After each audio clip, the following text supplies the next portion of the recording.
Bismillahirrahmanirrahim. Assalamualaikum warahmatullahi wabarakatuh. Alhamdulillahilladzi 'allama bil qalam 'allamal insana ma lam ya'lam. Wassalatu wassalamu ala asyrafil anam sayyidina Muhammadin sallallahu alaihi wasallam. Yaqulullah subhanahu wa ta'ala, hal yastawil ladzina ya'lamuna wal ladzina la ya'lamun. Fi ayatin ukhra, dalam ayat yang lain Allah juga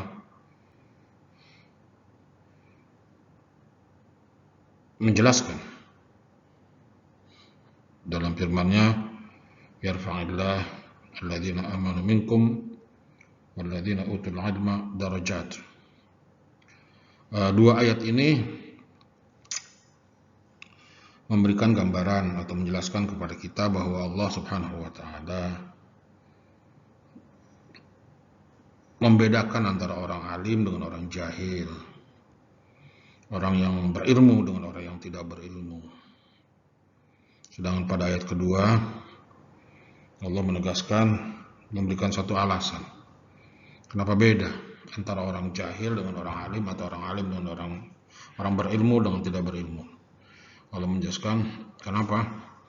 Allah katakan yarfa'illah, Allah mengangkat derajat orang yang yarfa'illahil ladzina amanu, orang-orang yang beriman, wal ladzina utul ilma darajat, orang-orang beriman dan orang-orang yang diberi ilmu. Kita akan membahas tentang falsafat atau filsafat pendidikan Islam, satu materi yang memberikan pondasi berpikir kita, memberikan satu filosofi ataupun dasar-dasar pemikiran kita berkaitan dengan pendidikan Islam. Apa sih yang membedakan pendidikan Islam dengan pendidikan lainnya? Manusia menurut Islam siapa sih, atau apa sih? Dengan manusia menurut bukan Islam itu apa sih? Menurut filsafat Barat apa sih? Menurut para psikologi, ahli psikologi, apa sih manusia? Menurut Islam apa sih manusia? Nah, ini pandangan-pandangan dasar seperti ini akan kita telaah secara cermat dalam perkuliahan kita, yang tentunya pula kita harapkan bukan saja kita telaah, tetapi memberikan satu landasan berpikir kita terkait dengan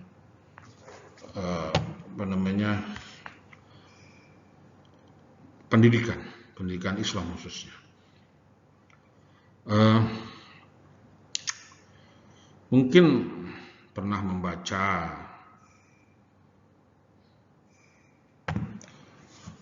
tentang pengertian falsafat, tapi sebelum kita jauh masuk ke sana, kita akan deskripsikan dulu, akan berikan gambaran dulu, kita paparkan dulu mata kuliah kita ini berkaitan tentang apa saja atau membahas apa saja.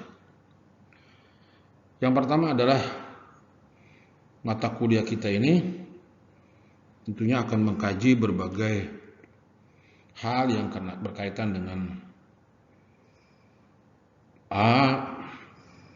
pengertian filsafat pendidikan dan pengertian filsafat menurut perspektif Islam.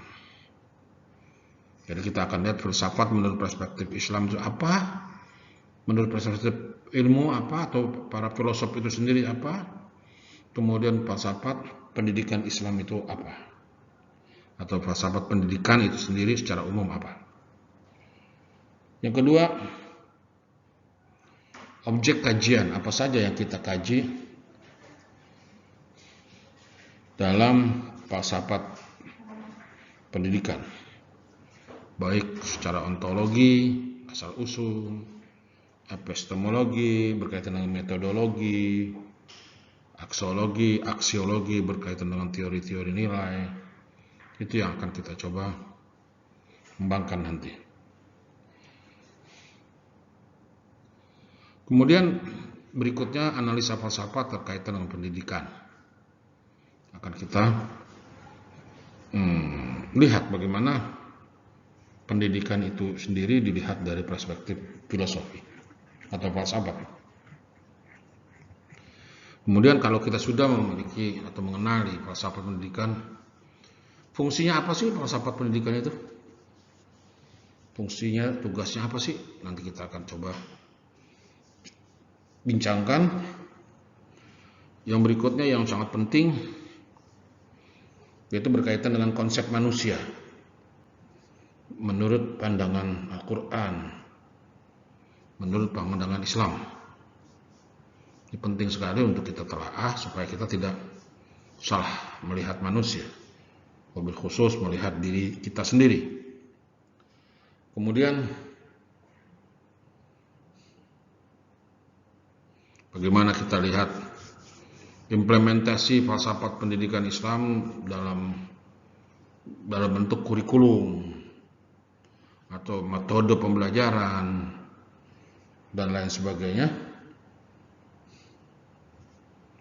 Kemudian juga kita akan memahami, menelaah ada nggak sih perbedaan antara falsafat pendidikan atau pendidikan Islam dengan pendidikan non-Islam, di mana letak perbedaan-perbedaannya. Kemudian barangkali kita juga perlu menyentuh aspek-aspek reforms atau pembaharuan ataupun tajdid dalam pendidikan. Kayaknya sekitar itu kita akan coba telaah nanti dalam perkuliahan kita. Saudara-saudara sekalian, ya tentunya kuliah seperti ini tidak nyaman, karena memang sejak kecil kita sudah terbiasa proses pembelajaran kita itu melalui tatap muka. Tetapi bagaimana sikap kita merespon pandemi COVID-19 ini dalam konteks pembelajaran, ya mau tidak mau kita harus menerima realitas ini, kemudian kita berusaha untuk merubah ancaman ini menjadi peluang untuk lebih maju. Saudara-saudara sekalian,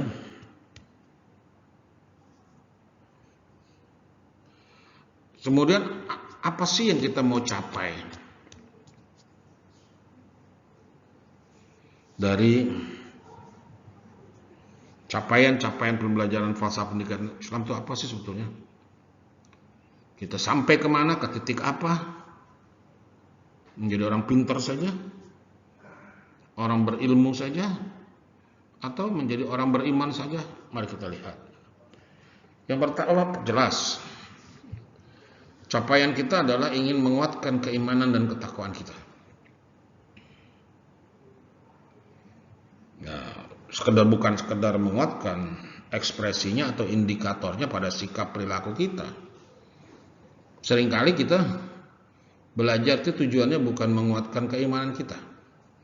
Apalagi pelajaran atau mata kuliah yang berkaitan dengan filsafat. Seringkali justru malah kita keblinger di sini, bukan tujuannya untuk menguatkan keimanan kita, justru mempertanyakan eksistensi Allah atau eksistensi Tuhan. Keberadaan Tuhan kita pertanyakan. Ini tujuan atau capaian yang keliru. Buat kita adalah yang paling penting, capaian kita adalah kita ingin menguatkan keimanan dan ketakwaan kita kepada Allah Subhanahu wa taala.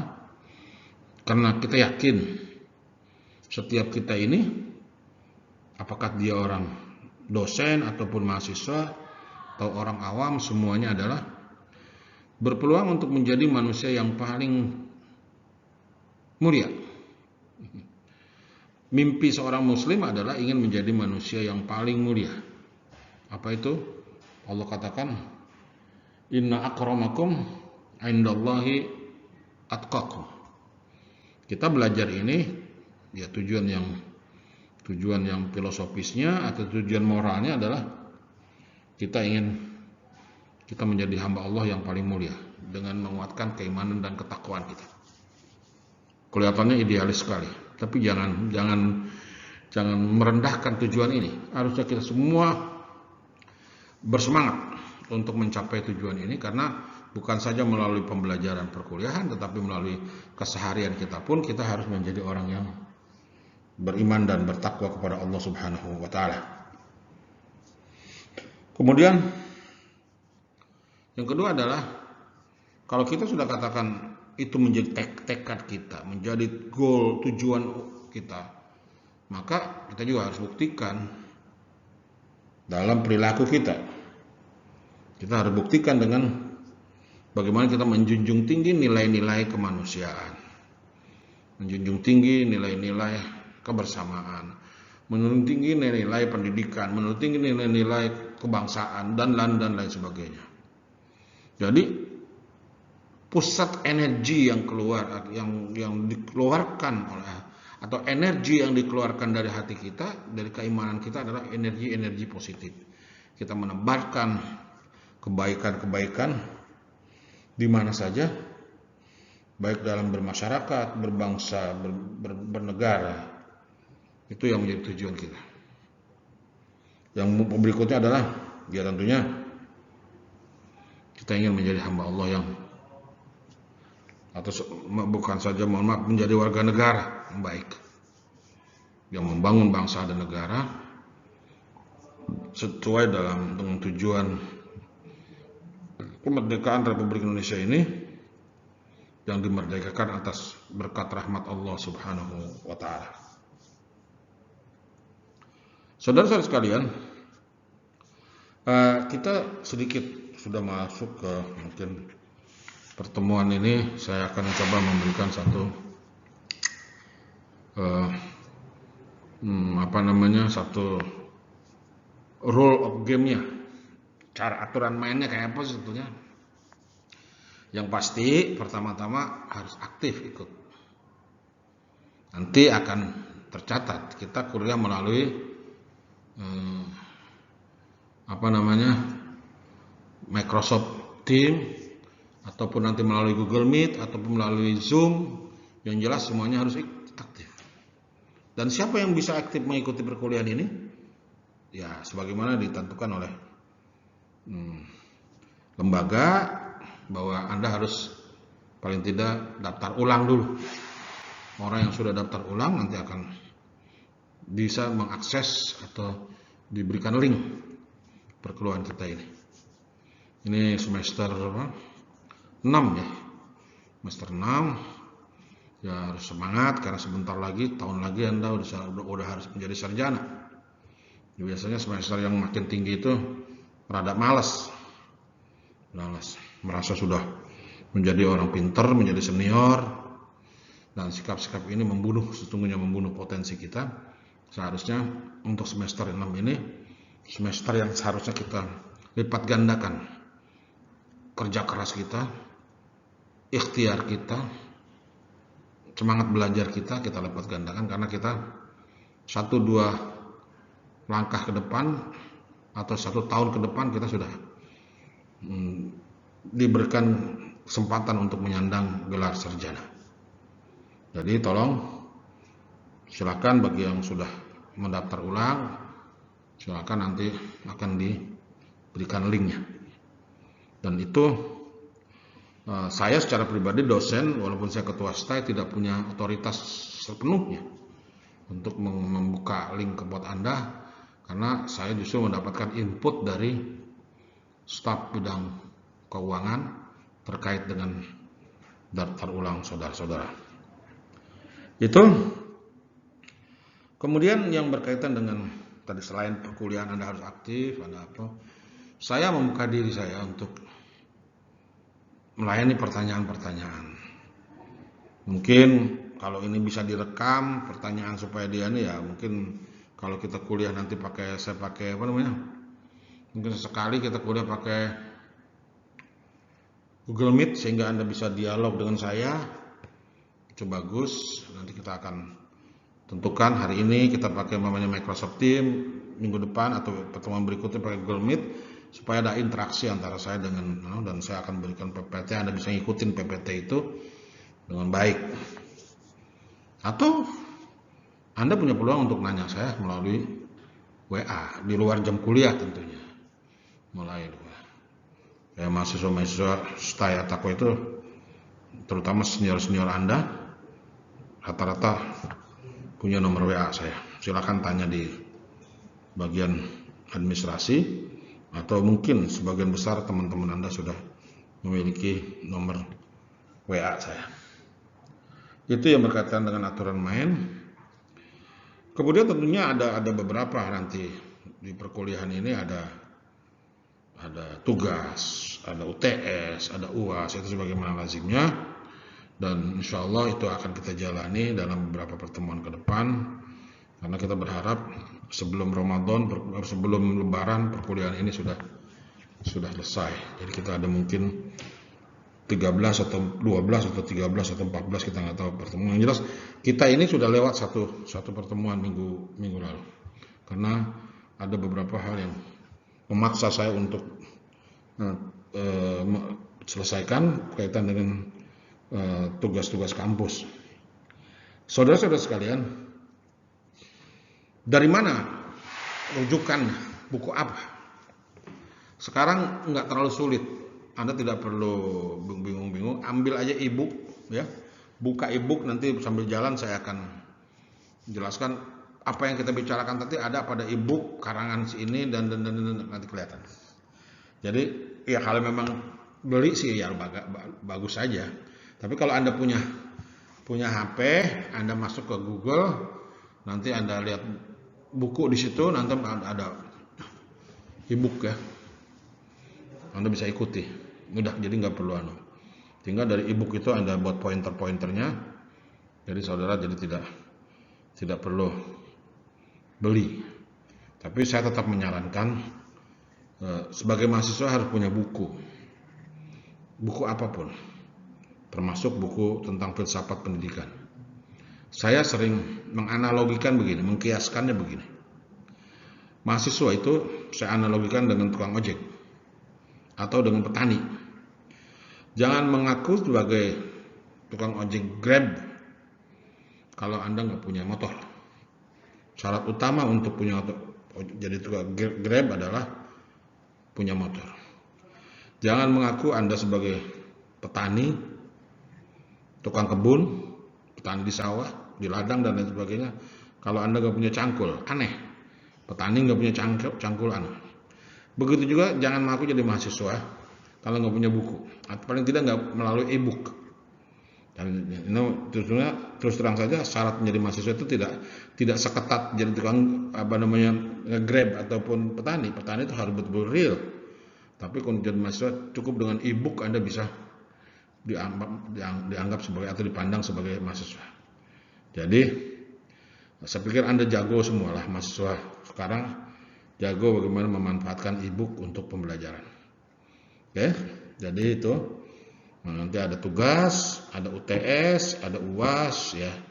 Nanti sambil perkuliahan nanti saya jelaskan e-book atau buku-buku siapa saja yang perlu kita baca, dan itu ada pada e-book. Saya membuka diri untuk ditanya berkaitan dengan pembahasan kita. Makanya tadi saya ulangi lagi, Anda bisa bertanya nanti melalui kalau melalui Google Meet kita bisa dialog, bisa ngobrol, atau melalui Zoom kita bisa dialog ya. Nanti kita dialog, kita tanya jawab, atau di luar itu pun saya masih melayani Anda mungkin melalui pertanyaan yang dikirim melalui Instagram atau Telegram atau WhatsApp bisa. Oke ya, pertemuan pertama ini saya kira cukup. Mudah-mudahan Anda paham ini bahwa ini menjadi satu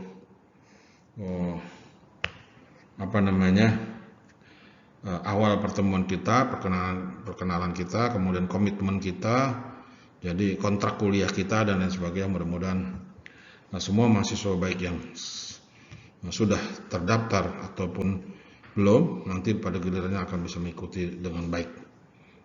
Mudah-mudahan Allah mudahkan ikhtiar kita dalam menuntut ilmu yang begitu luar biasa banyaknya. Amin ya rabbal alamin. Mohon maaf. Assalamualaikum warahmatullahi wabarakatuh.